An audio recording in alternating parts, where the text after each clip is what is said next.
면서 따라오셔도 되겠습니다.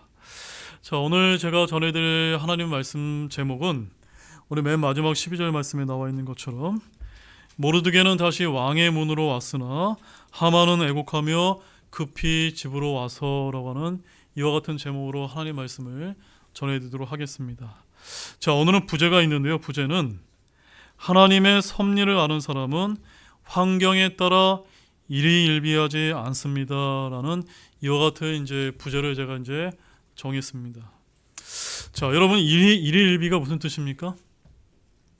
일희일비라는 것은 한편으로는 기쁘고 또 한편으로는 슬픈 것을 이제 말하는 것인데, 이 일희일비라는 것이 어떤 사건이 일어나게 되면 그 사건에 따라 내 감정에 기복이 있는 것을 말하는 것입니다. 한마디로 어떤 사람이 쉽게 감정적으로 반응할 때 안정적인 심리 상태나 기대나 실망이 이렇게 교차해서 매우 불안정한 상태에 있는 그와 같은 상태를 우리가 일희일비다라고 이렇게 부르는데, 우리와 같은 이런 성경 신자들은 그런 일희일비를 하면 됩니까? 안 됩니까? 안 된다라고 하는 그런 말씀이 오늘에 이제 담겨 있는 것입니다.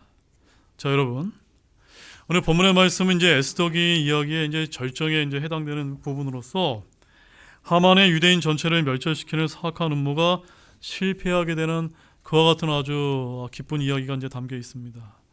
자, 먼저 여러분 이제 본문 1절과 2절 말씀을 이제 보시게 되면 에스더 왕비의 1차 잔치가 있던 날, 그날 밤에 이 아하수르의 왕은 잠이 오지 않아서 이제 왕들의 연대기의 기록들을 담은 책을 자기 신하에게 이제 가져오라고 이제 시켜서 그 책을 읽는 가운데 전날 이제 그 모르드게가 자신을 이제 시해하려고 음모를 꾸민 자들을 고한 사실을 발견하게 되었다는 말씀이 이제 1절과 2절에 이제 기록이 되어 있습니다.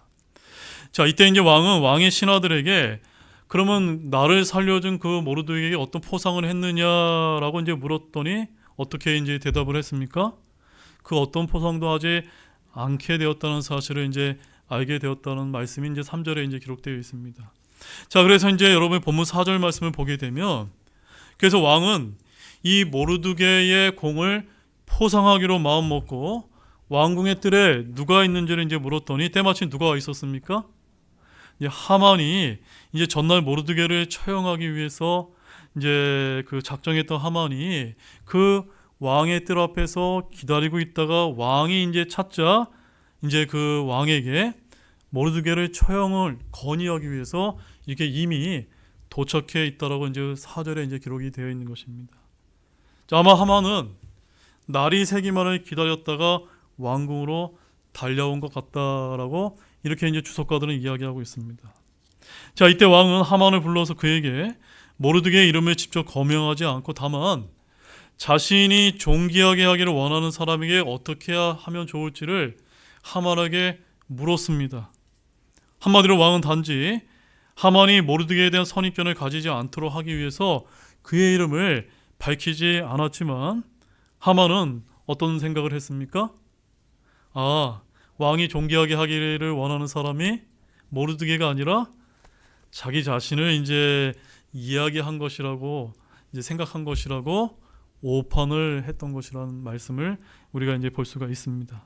자, 그래서 하만은 왕에게 왕께서 존귀하게 하기를 기뻐하는 그 사람에게 어떻게 이제 요청을 했습니까?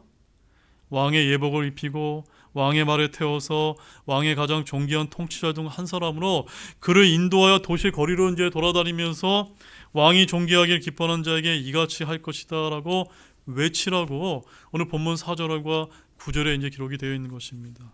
그래서 왕은 즉시 하만에게 그의 말대로 모르드게에게 시행할 것을 지시하였고, 하만은 정말로 왕의 지시에 따를 수밖에 없었다고 10절과 11절에 기록하고 있는 것입니다.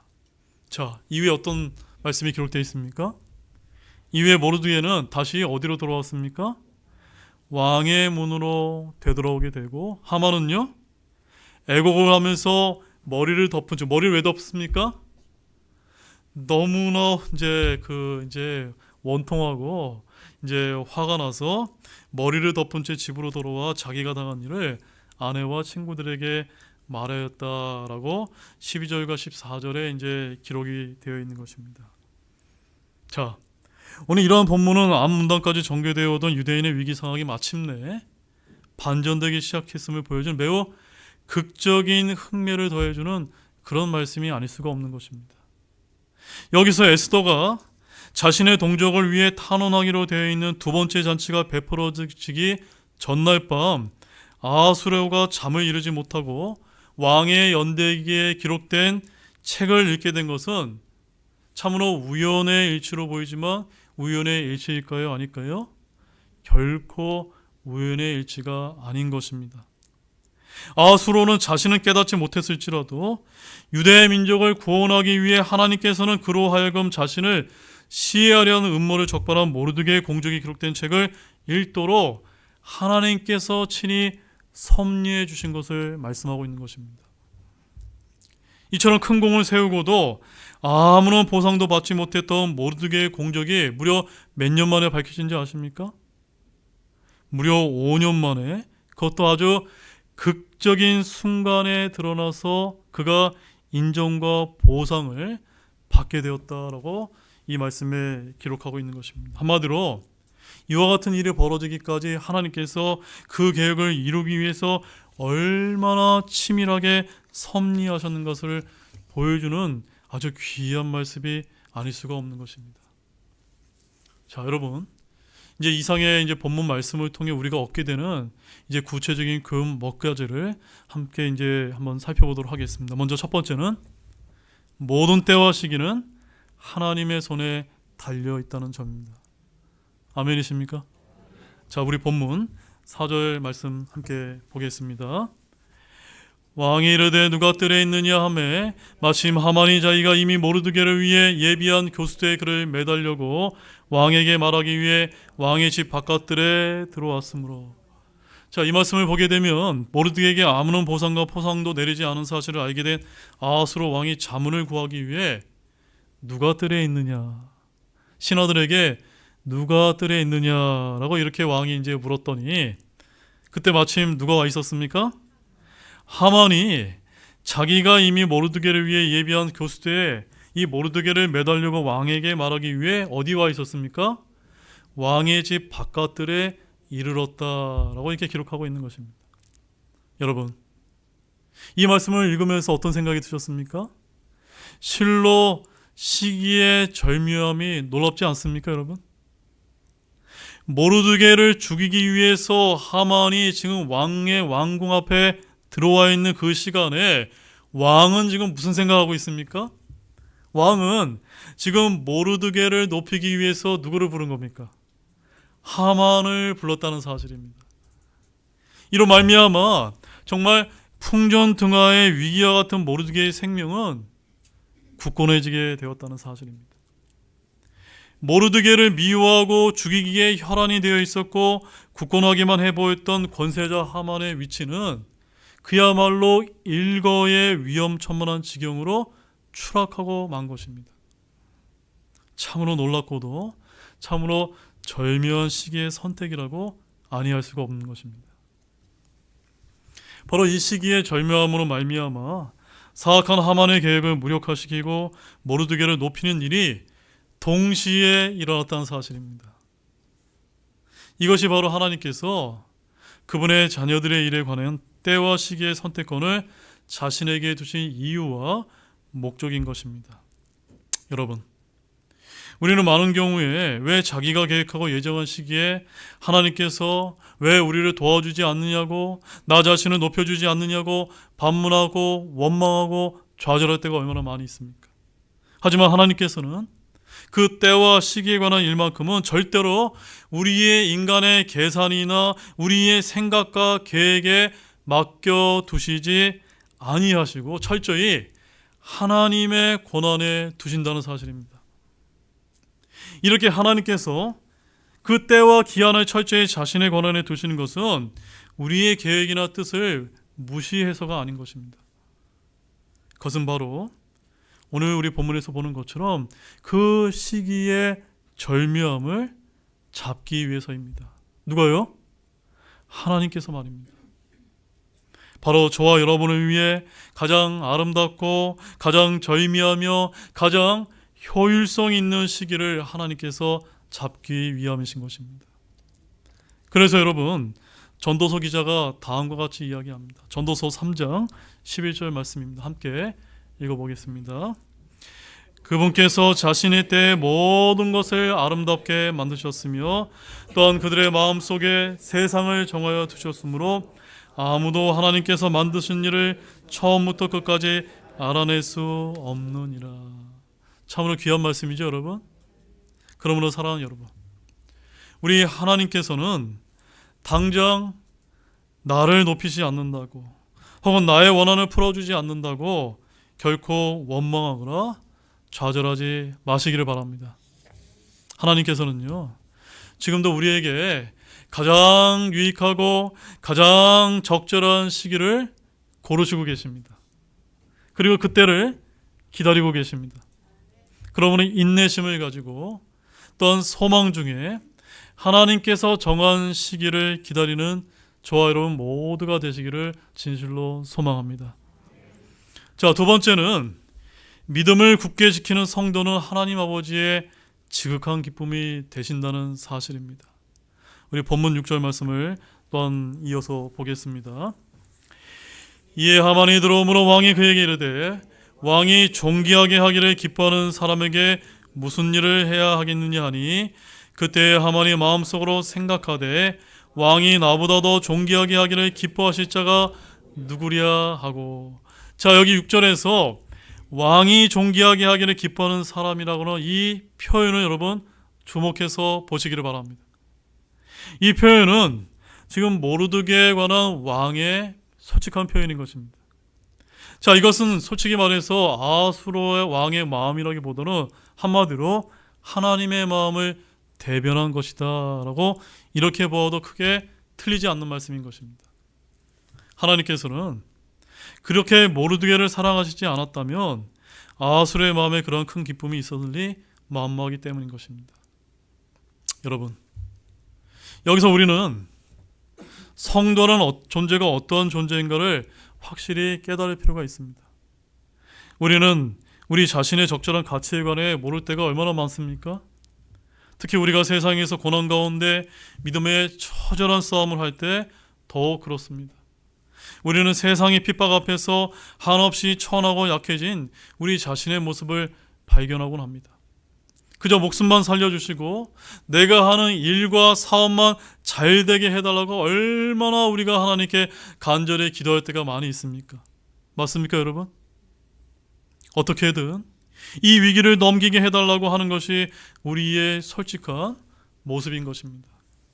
하지만 그것은 우리를 약화시키고 우리를 좌절시키기 위한 마귀의 괴계일 뿐, 정작 하나님의 눈에 비친 우리의 모습은 어떤지 아십니까?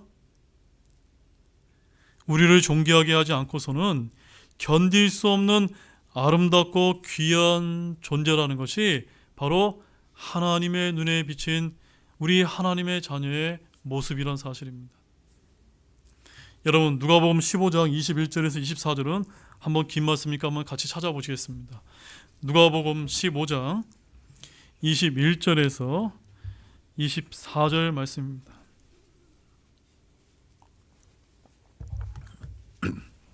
자, 누가복음 15장 21절에서 24절 말씀은 그 유명한 예수님께서 하신 탕자의 비유에 관한 말씀입니다. 자, 21절에서 24절 다 찾으신 줄 알고 또 함께 보겠습니다. 아들이 아버지께 이르되 아버지여, 내가 하늘을 대적하여 죄를 짓고 아버지의 눈앞에서 죄를 지었사오니 더 이상 아버지의 아들이라 불릴 자격이 없나이다 하였으나 아버지가 자기 종들에게 이르되 가장 좋은 옷을 가져다가 그에게 입히고 그의 손에 반지를 끼우고 그의 발에 신을 신기라. 그리고 살찐 송아지를 여기로 끌어와 잡으라. 우리가 먹고 즐거워하자. 이 내 아들은 죽었다가 다시 살아났으며 내가 그를 잃어버렸다가 찾았노라 하니 그들이 즐거워하기 시작하더라. 아멘.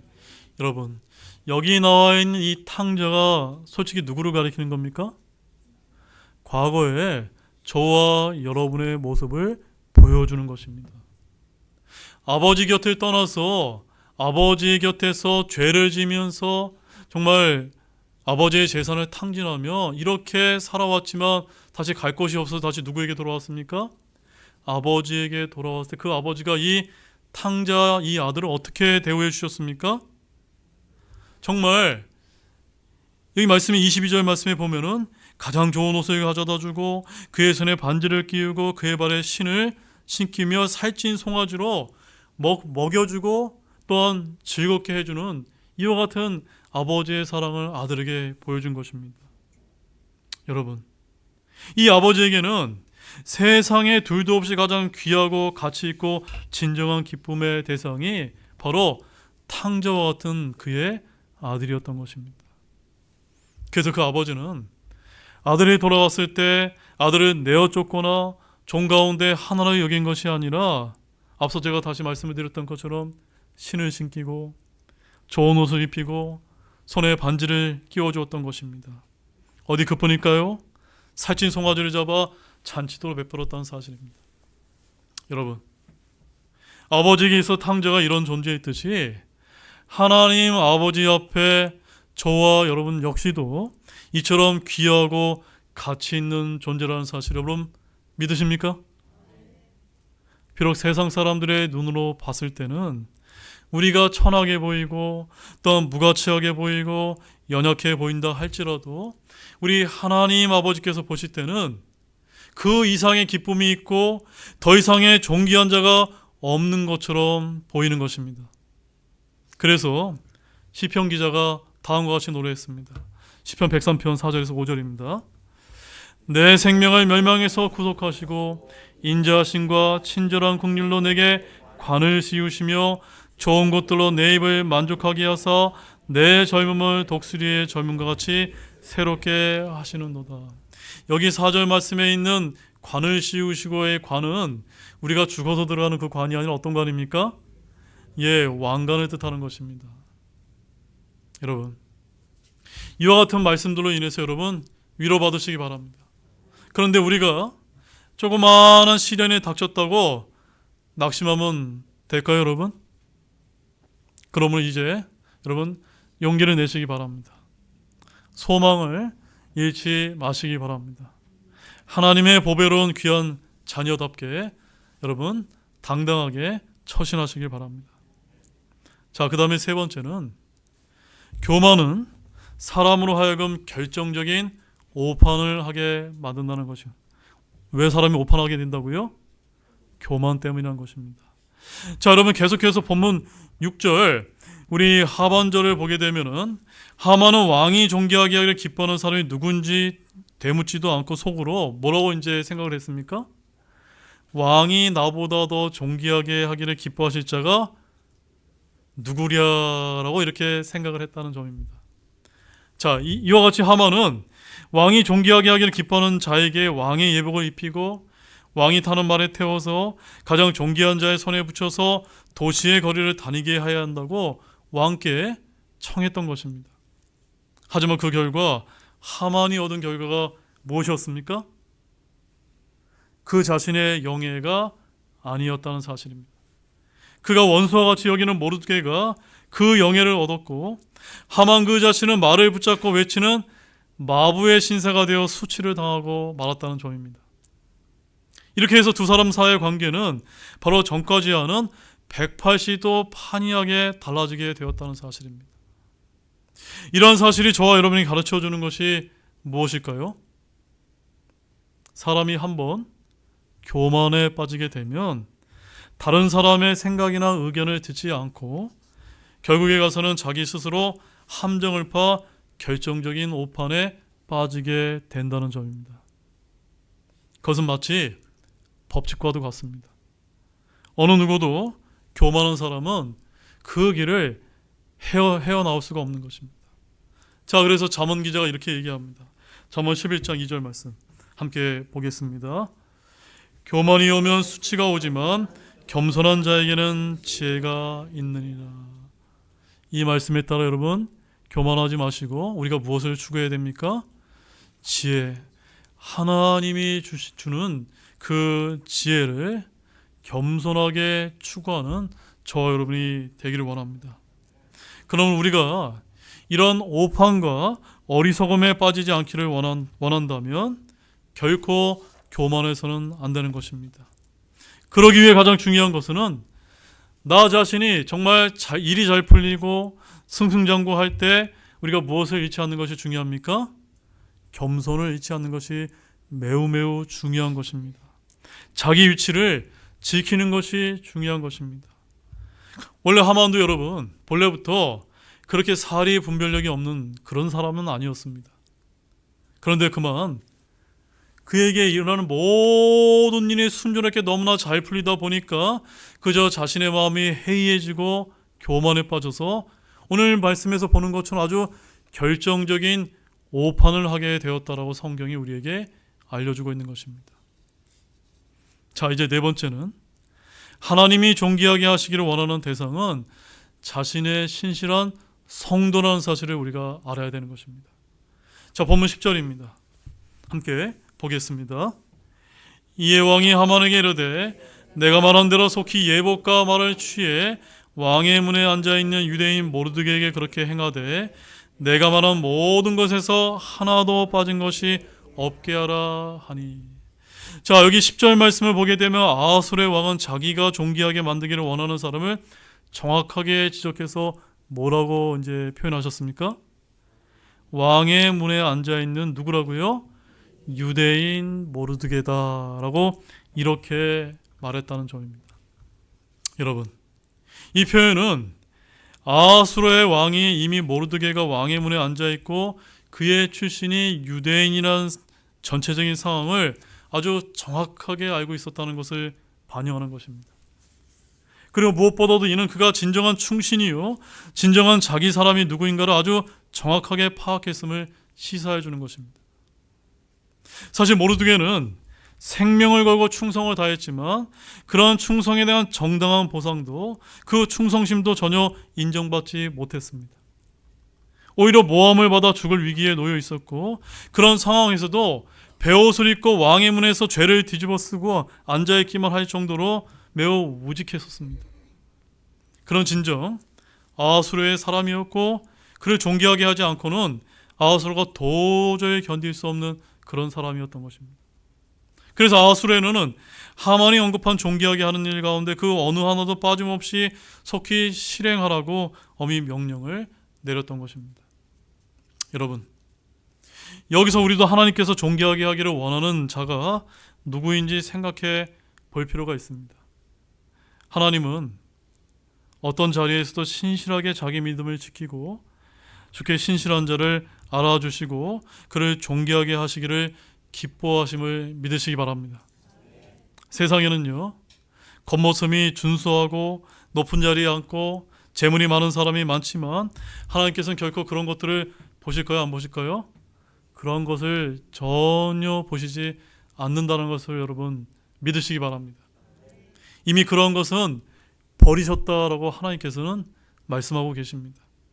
하나님이 보시는 것은 바로 무엇인지 아십니까? 바로 우리 사람의 마음 속 중심이라는 사실을 아시기 바랍니다.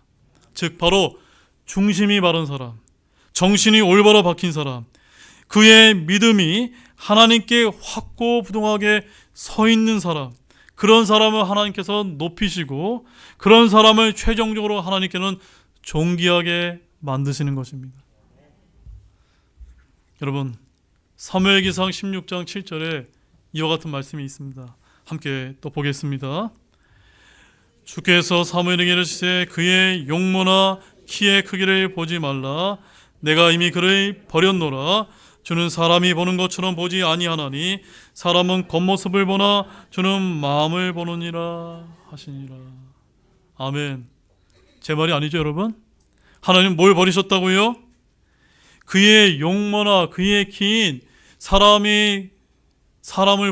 다른 사람을 보면서 우리가 판단하는 그런 외적인 것은 하나님께서는 결코 보시지 않는다는 사실입니다. 그러므로 사랑하는 여러분, 내가 가진 것이 적다고 당장 죽게 되었다고 결코 낙심하지 마시기 바랍니다. 그런 것을 신경 쓰기 전에 먼저 무엇을 우리가 확실히 해야 됩니까? 저와 여러분의 속 중심을 확고히 하시기 바랍니다. 오직 하나님만을 우리 속 중심의 주인으로, 삶의 중심으로 모시는 것이 중요함을 여러분 아시기 바랍니다. 그 다음에 다섯 번째는, 하나님께서는 성도들에게 원수의 목전에서 상을 베푸시는 분이라는 사실을 여러분 알고 계십니까? 본문 11절 말씀입니다. 같이 읽어보겠습니다. 이에 하만이 예복과 말을 취해 모르드게에게 옷을 입히고 그를 말 등에 태워 도시의 거리로 데리고 다니며 그 앞에서 선포하기를 왕께서 존귀하게 하기를 기뻐하는 사람에게는 이 같은 일이 이루어지리라 하니라. 자, 여러분, 이 말씀 여러분 보고 읽으면서 어떤 생각이 드셨습니까? 어떤 느낌이 드셨습니까? 여러분, 바로 조금 전의 상황을 한번 여러분 기억해 보시기 바랍니다. 지금 모르드게와 유대인들의 원수인 하만은 정말 하늘 높은 줄 모르고 승승장구하고 있지 않았습니까? 모르드게가 처형만 하면 그의 근심거리는 완전히 사라지는 것이었습니다. 그래서 그는 모르드게를 처형하기 위해 50큐빗이나 되는 교수대를 마련했던 것입니다. 반면에 모르드게는 어떻습니까? 바람 앞에 놓인 등잔대와 같은 그런 처지였다는 사실입니다. 그런데 보십시오. 모르드게는 교수대에 달기는커녕 도리어 하만으로 인해 그의 앞에서 지극히 높아지고, 반대로 하만은 모르드게 앞에서 수치를 당하게 되었다는 사실입니다. 여러분, 우리 이러한 모습을 보면서 우리 시편 기자의 다음과 같은 고백을 기억하지 않을 수가 없습니다. 시편 23편 5절에 이런 말씀이 있습니다. 주께서 내 원수들의 눈앞에서 내 앞에 상을 차리시고 기름을 내 머리에 부으시니 내 잔이 넘치나이다. 여러분, 이 말씀 많이 아시죠, 여러분? 바로 하나님은 바로 원수 하만의 목전에서 누구에게요? 바로 모르드게에게 상을 베푸시고 기름으로 그의 머리에 부으셨던 것입니다. 바로 이 다윗의 기도와 고백이 어찌하면 이렇게 모르드게의 상황과 똑같이 일치하는지 그저 놀랍기만 하지 않습니까, 여러분? 이제 마지막 여섯 번째는 한번 따라해 보시기 바랍니다. 하나님의 섭리를 아는 사람은 환경에 따라 일희일비하지 않습니다. 자, 본문 12절 말씀을 함께 읽겠습니다. 모르드게는 다시 왕의 문으로 왔으나 하만은 애곡하며 자기 머리를 덮은 채 급히 집으로 와서. 자, 오늘 말씀에서 이 말씀이 핵심 구절이 되겠습니다. 자, 이 말씀을 보게 되면 모르드게는 다시 어디로 돌아왔습니까? 자신이 일했던 왕의 문으로 돌아오고, 하만은 어떻게 됐습니까? 애곡을 하며 자기 머리를 덮은 채 급히 집으로 돌아왔다라고 이렇게 기록하고 있습니다. 여러분, 여기서 이 두 사람의 모습이 얼마나 대조적인 모습이지 않습니까? 하만은 자기가 왕비 에스더의 연회에 초대받아 갔다 돌아왔을 때만 해도 친구들을 모아서 자랑하고 기고만장하지 않았습니까? 그런데 그러한 기세가 일거에 꺾이자 그만 심히 낭망하는 이런 모습을 지금 하만이 보여주고 있는 것입니다. 한마디로 하만의 감정 기복이 굉장히 심했음을 여기서 보여주고 있는 것입니다. 하지만 모르드게는 어땠습니까? 그는 전혀 예기치 못한 그런 대단한 영광을 입었지만 집으로 돌아가지 않고 친구들을 불러 모으지도 않았다는 사실입니다. 그는 본래 자기의 자리에 왕의 문으로 되돌아왔습니다. 성경은 그가 어떤 기분이었는지 1절 말해주고 있지 않습니다. 하지만 그가 자기의 본래 자리로 돌아왔다고 말씀하고 있는 것으로 볼 때 그는 대단한 영예와 영광을 얻었음에도 불구하고 그의 기분이 들뜨지 않고 아주 차분함을 유지했다는 것을 오늘 이 말씀이 우리에게 보여주고 있는 것입니다. 제 말이 맞습니까, 여러분? 사실 사람이라면 이 모르드게의 상황에 처하게 됐을 때 기분이 들뜨지 않을 수가 없습니다. 한번 생각해 보시기 바랍니다. 일개 신하된 자가 왕의 예복을 입고 왕의 말을 타고 도시의 거리를 돌아다녔습니다. 즉 왕과 같은 영예를 누린 것입니다. 더욱이 그것은 자기만 존귀하게 된 것이 아니라 자기의 원수를 수치스럽게 만든 일이었습니다. 이런 상황에서 어떻게 기분이 들뜨지 않을 수가 있었을까요? 하지만 모르드게의 감정은 크게 변하지 않았습니다. 한마디로 오늘 제가 말씀드렸던 것은 일희일비하지 않았던 것입니다. 자, 그 이유가 무엇 때문일까요? 그 이유가 무엇 때문입니까? 지금은 높아졌지만 여전히 하만의 위협 아래 있었기 때문인 것입니다. 장차 있게 될 자신의 동족, 바로 유대 민족의 진멸에 대한 두려움 때문이 아니었을까요? 그런 것이 아니었다는 사실입니다. 그가 이렇게 감정의 변화를 보이지 않았던 것은 하나님의 섭리를 진짜로 아는 사람이었기 때문인 것입니다. 그는 하나님께서 자신의 동족을 위해서 일하시는 분이, 자신의 동족을 위해서 주무시지도 않고 조이지도 않는 그런 하나님임을 그가 알았기 때문인 것입니다. 그래서 그는 하나님께서 자기와 자기 민족을 하만의 괴계에서 구원하실 것임을 믿었던 것입니다. 또 원수의 목전에서 의인을 높여주실 것도 알았던 것입니다. 그러기에 그는 왕과 같은 영예를 누리고도 감정이 들뜨지 않았던 것입니다. 그가 하만으로 인해 유대인의 멸절조사가 반포되었을 때 비록 옷을 찢고 대성통곡을 하기는 하였지만 낙담하지 않은 것도 같은 이유에 섰던 것입니다. 이처럼 하나님의 섭리를 진짜로 아는 사람은 그 환경이 어떠하다 하더라도 결단코 일희일비하지 않음을 여러분 믿으시기 바랍니다. 하나님의 섭리를 모르기에 정말 사람들은 자신의 불확실한 미래로 인해 환경에 따라 일희일비하면서 감정의 기복이 높았다가 낮았다가 높았다 낮았다 하는 그런 불안정한 상태를 보여주는 것입니다. 사랑하는 우리 형제자매 여러분, 우리를 위해 일하시는 하나님의 섭리를 여러분 굳게 믿고 계십니까? 의로운 자를 높이시고 불의한 자를 낮추시며 행한 대로 갚으시는 하나님의 섭리를 여러분 믿고 계십니까? 그렇다면 환경에 따라 일희일비하지 마시기를 바랍니다.